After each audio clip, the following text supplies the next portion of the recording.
एक समय की बात है। एक बड़े जंगल में एक शक्तिशाली बाघ शक्ति और ज्ञान के साथ शासन करता था।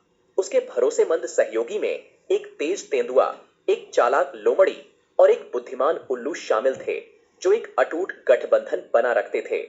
साथ में वे भोजन की तलाश के लिए जंगल में घूमते थे। एक दिन जब वे घने वन में खोज कर रहे थे, तो बाघ की तेज आंखें एक शानदार भैंस पर गई। क्या एक शानदार प्राणी, बाघ ने कहा। लोमड़ी, आगे बढ़ो और जानो कि यहां क्या कर रहा है। भैंस को देखकर तेंदुआ ने लोमड़ी को भैंस के मांस के बारे में बताया, जिससे उनके भीतर भोजन की इच्छा जगी। हालांकि बुद्धिमान बाघ ने भैंस को एक अतिथि के रूप में पहचाना।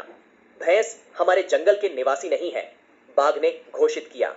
वह एक अतिथि है और हमें अतिथि के लिए मेहमान नवाजी करना है। चलो उसे आमंत्रित करें और उसे हमारा दोस्त बनाएं। लोमड़ी ने भैंस को बाघ के समक्ष लाया। बाघ ने उस नरम प्राणी का गर्म स्वागत किया, उसे सुरक्षा और दोस्ती का आश्वासन दिया। जितनी देर चाहो हमारे साथ रहो, उसने कहा। तुम्हें यहां आश्रय और संगठन मिलेगा। हम तुम्हारी आवश्यकताओं का ध्यान रखेंगे।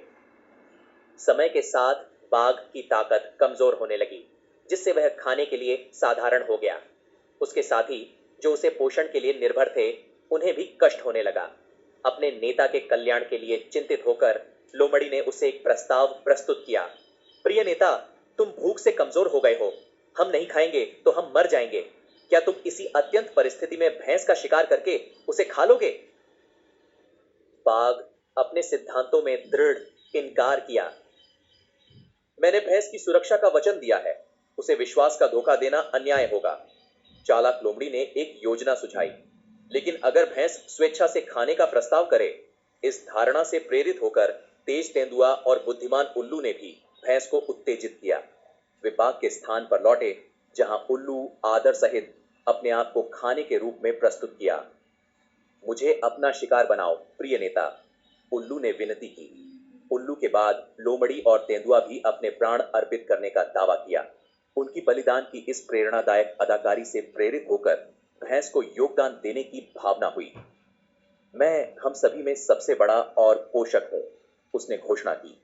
अपना भोजन बना लो, क्योंकि मैं ही आप सभी के लिए उपयुक्त शिकार हूं। भैंस के ये कहते ही तुरंत बाघ ने इस अवसर का लाभ उठाया, उसे खा लिया और उसकी जीवन को समाप्त किया। अन्य प्राणियों ने भी उसे खाकर एक अच्छा भोजन किया। इस तरह गरीब भैंस ने गलत दोस्तों का चयन करने का महंगा भुगतान किया। इस कहानी का मोरल है कि सहयोग, विश्वास और विश्वासघात के मध्य में एक व्यक्ति का सही चयन कितना महत्वपूर्ण होता है।